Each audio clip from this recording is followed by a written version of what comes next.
Oggi cuciniamo con il tofu, uno dei nostri ingredienti preferiti in assoluto. Vi facciamo vedere 4 ricette, una più buona dell'altra. Iniziamo subito con la prima ricetta. Una crema di tofu spalmabile, perfetta per essere utilizzata come antipasto. Per farla ci servirà un frullatore dove mettiamo un blocco di tofu. Quello che compro io al supermercato è da 125 grammi per blocco. Lo facciamo a pezzetti con le mani. Poi aggiungiamo circa 20 grammi di olio d'oliva extravergine, 2 pizzichi di sale, 40 grammi di succo di limone senza semi e circa 30 grammi di salsa tahina.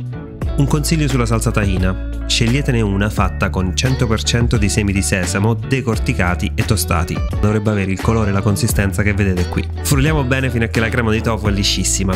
Se necessario, perché è troppo densa, aggiungiamo un goccio d'acqua, senza esagerare. Come vedete, questa crema di tofu si può fare anche con un frullatore non molto potente. Poi, una volta che la crema è liscia, la trasferiamo in una ciotola per servirla. Io questa la spolvero con un po' di prezzemolo e volendo si può anche mettere un filo d'olio sopra. Quando poi abbiamo amici a cena, noi ne prepariamo 2 o 3 tipi come antipasto. Infatti con la stessa ricetta di base è possibile farne una con un delicato sapore di carciofi, aggiungendo dei cuori di carciofi sott'olio scolati bene. Frulliamo come prima fino a che la salsa è liscia e voilà!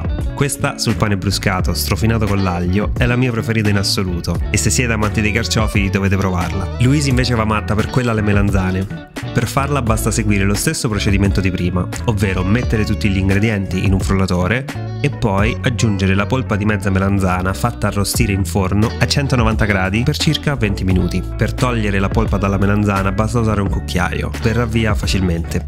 Questa versione ricorda molto la baba ganoush, una salsa deliziosa diffusa in Medio Oriente. Il nostro modo preferito di servire queste creme di tofu è su pane bruscato, leggermente oliato e strofinato con un po' d'aglio fresco, tipo bruschetta insomma. Ci spalmiamo sopra la salsa, poi per esaltarne ancora di più il sapore possiamo aggiungere dei pomodori secchi sott'olio sulla salsa neutro, delle cipolle di tropea o cipolline sott'aceto fatte a julienne su quella alla melanzana e dei carciofini trifolati su quella ai carciofi. In questo modo queste bruschette sono veramente irresistibili e una tira l'altra. Se poi volete fare un antipasto ancora più vario, potete usare la crema di tofu per riempire dei peperoni. Io qui uso dei peperoni friggitelli che ho leggermente arrostito su una griglia, poi tagliato a metà e riempito con un cucchiaino. Per finire aggiungo sopra un goccio di limone, un pizzico di sale e giusto un filo d'olio extravergine d'oliva di buona qualità. Ecco, questo è un antipasto veloce e originale che piacerà tantissimo. Il tofu fatto così farà impazzire chiunque. Poi, come vi ho fatto già vedere, dalla ricetta di base potete sbizzarrirvi per creare delle variazioni che più vi piacciono. L'importante è frullare bene il tofu e condirlo con olio d'oliva, salsa tahina fatta con semi di sesamo decorticati e succo di limone. Questi 3 ingredienti insieme arrotondano il sapore del tofu, rendendolo ancora più vellutato e gustoso.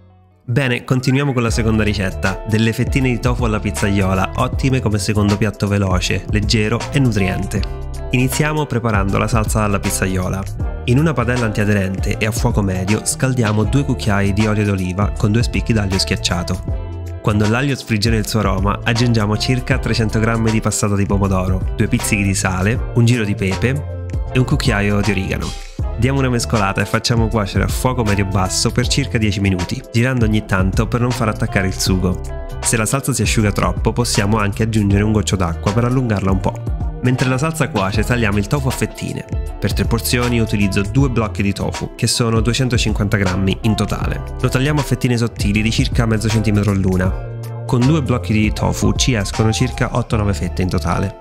Ora mettiamo le fettine di tofu nel sugo alla pizzaiola e aggiungiamo giusto un pizzico di sale sulle fettine. Ne basta pochissimo visto che la salsa è già condita. Cerchiamo di sommergere il tofu nella salsa e lo lasciamo cuocere lì per altri 10 minuti al massimo per farlo insaporire un po'. Assaggiamo la salsa per sentire se sta bene di sale, poi possiamo servire. Noi di solito serviamo 3 o 4 fettine di tofu a testa, aggiungiamo un po' di salsa sopra e il nostro tofu alla pizzaiola è pronto. Poi volendo potete accompagnare questo piatto con della verdura tipo bieta o spinaci saltati in padella o anche dell'insalata. Ma mi raccomando, non fatevi mancare un pezzo di pane per la scarpetta perché qui è d'obbligo. Questo piatto, nonostante sia velocissimo e fatto con pochi semplici ingredienti, è veramente strabuono. Quindi se come noi state cercando alternative alla carne che siano facili, veloci e nutrienti, vi consiglio di provare questa ricetta. Il tofu in sé ha un sapore neutro che si adatta bene alla cucina italiana, quindi non dobbiamo stravolgere i nostri gusti per poterlo introdurre nella nostra dieta. Poi chi ci segue da un po' sa che noi prepariamo il tofu all'italiana in tanti modi. Per esempio, con una salsa leggera al limone tipo scaloppine al limone, oppure con funghi misti saltati in padella in stile scaloppine ai funghi. Lo abbiamo anche fatto con una salsa alla cacciatora aromatizzata con salvia e rosmarino, molto diffusa nelle mie zone e strabuona con il tofu. O anche al cartoccio in forno come alternativa al pesce, una ricetta molto d'effetto e buonissima. Quindi se vi abbiamo incuriosito e volete provare una di queste ricette, vi ricordo che le trovate tutte sul nostro blog su www.theplanbasedschool.com. Ora, come terza ricetta vi proponiamo un primo piatto, degli spaghetti al pesto di spinaci e tofu. Per prepararli ci serviranno 200 g di spinaci freschi o congelati che andremo a cuocere in padella con un filo d'olio, uno spicchio d'aglio e un pizzico di sale, fino a che la maggior parte dell'acqua di cottura degli spinaci è evaporata. Ci vogliono circa 5 minuti con quelli freschi. Li facciamo raffreddare un po' e nel frattempo prepariamo un frullatore dove mettiamo mezzo cubetto di tofu, sono circa 60 grammi, 50 g di mandorle, meglio se pelate, 80 g di acqua, 2 cucchiai d'olio d'oliva extravergine, 2 pizzichi di sale, un giro di pepe, 2 cucchiai che sono circa 10 g di lievito alimentare in fiocchi o scaglie, gli spinaci cotti e mezzo spicchio d'aglio con cui abbiamo cotto gli spinaci. Frulliamo per 1-2 minuti fino ad ottenere una consistenza tipo pesto, poi assaggiamo. Il mio in questo caso aveva bisogno di ancora un filo d'olio e un pizzico di sale. Per utilizzare questo pesto andiamo prima a scaldarlo per 2 minuti in una padella, aggiungendoci un mestolo d'acqua di cottura della pasta. Poi scoliamo la pasta, io ho scelto degli spaghetti in questo caso, e ci rituffiamo dentro ben al dente. Con le nostre dosi per il pesto ci si servono almeno 6 persone, ma anche fino ad 8, dipende da quanto allungate il pesto con l'acqua. Potete conservare quello che vi avanza in frigo per una settimana, o anche congelarlo. Bene, ripassiamo la pasta in padella per 1 minuto, aggiungendo un po' d'acqua di cottura se necessario, poi impiattiamo. Io qui ho considerato circa 80 g di pasta a persona. Il tofu è un ottimo modo per aggiungere proteine vegetali alla pasta. Poi a noi piace servire questo piatto con della scorza di limone grattugiata sopra per aggiungere un tocco di freschezza.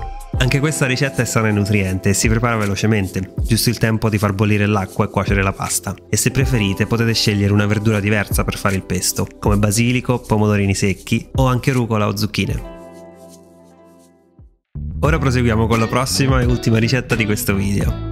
Vi faccio vedere come fare delle cotolette vegetali agli spinaci che ricordano un po' le spinacine. Iniziamo questa ricetta con 125 g di pane non freschissimo ma neanche troppo duro. Lo tagliamo a pezzetti e lo mettiamo in una ciotola. Ci versiamo sopra 250 g di latte di soia non zuccherato per farlo ammorbidire. In alternativa va bene anche dell'acqua del rubinetto. Lo spingiamo nel liquido e lo lasciamo in ammollo per qualche minuto. Nel frattempo prepariamo 400 g di spinaci.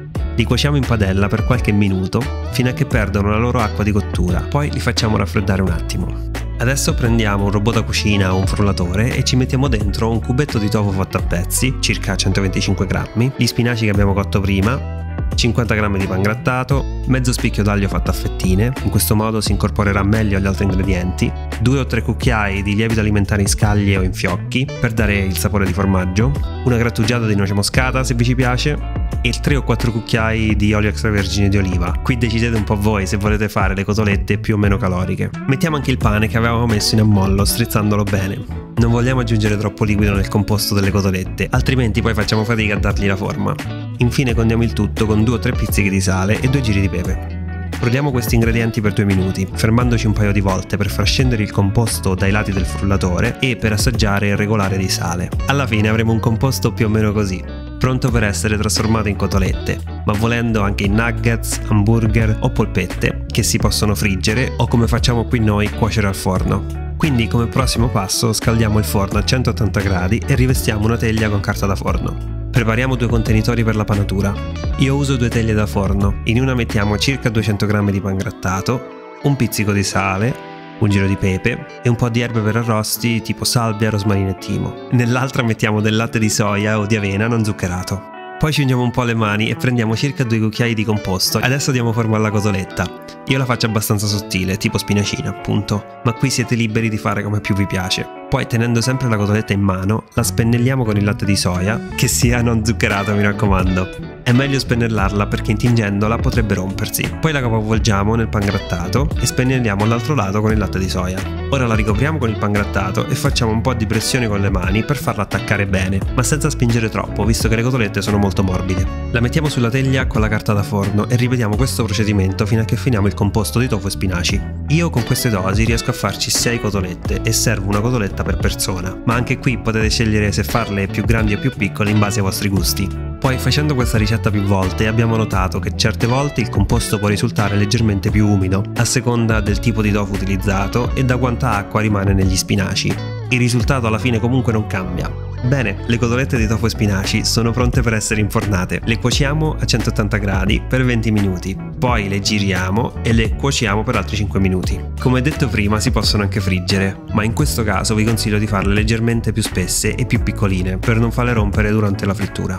Eccole qui pronte, il nostro modo preferito di servirle è con una bella insalata mista. Potete anche tagliarle prima di impiattarle per rendere il piatto più d'effetto e adagiarle sopra un letto di insalata. Le serviamo con uno spicchio di limone perché anche su queste ci sta veramente bene. La paratura croccante e saporita fuori e l'interno morbido e gustoso rendono queste cotolette di tofu e spinaci un piatto completo, sano e delizioso, adatto ad adulti e bambini.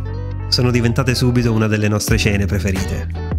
Speriamo di avervi dato alcune idee per cucinare con il tofu. Come sempre fateci sapere nei commenti qui sotto se provate queste ricette a casa e qual è la vostra preferita. Grazie per aver guardato questo video e ci rivediamo la prossima settimana con una nuova ricetta. Ciao!